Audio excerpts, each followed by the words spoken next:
François de Rugy qui parle d'erreurs regrettées et payées au prix le plus élevé, le plus cruel.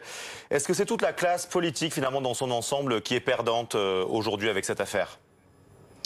En tout cas, une certaine conception de la politique qui, je crois, doit disparaître. Oui, une certaine conception de la politique qui met d'abord en avant les intérêts privés de quelques-uns avant l'intérêt général.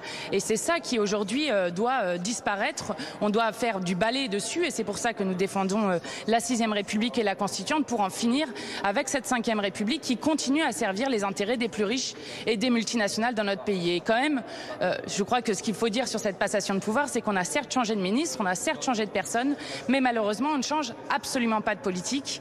Et il faut voir que Elisabeth Borne, sur son premier jour de ministre de la Transition écologique, aura 2 choses à son bilan pour son premier jour. La première, c'est ce traité de libre-échange Union européenne-Canada qui va encore augmenter les émissions de gaz à effet de serre, qui est extrêmement climaticide, donc qui est un désastre écologique.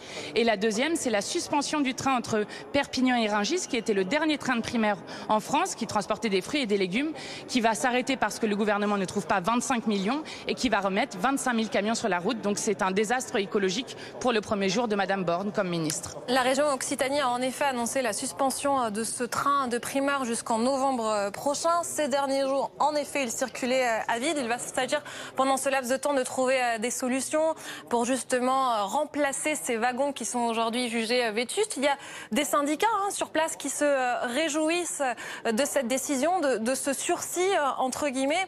Vous ne partagez pas leurs sentiments?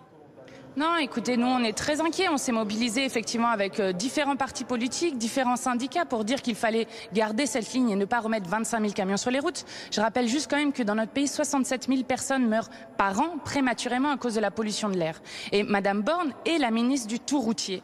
Et nous sommes inquiets parce que c'est une technique classique, c'est-à-dire que vous désaffectez peu à peu le train. Là, on est dans une période où effectivement il y a moins de choses à transporter. Et puis à la fin, ce que nous avons peur, c'est que à la rentrée, effectivement, il y a un sursis, ça c'est bien, mais qu'à la rentrée, ils ne repartent pas, justement parce qu'on dira qu'il n'est pas assez utile ou qu'il ne fonctionne pas assez bien.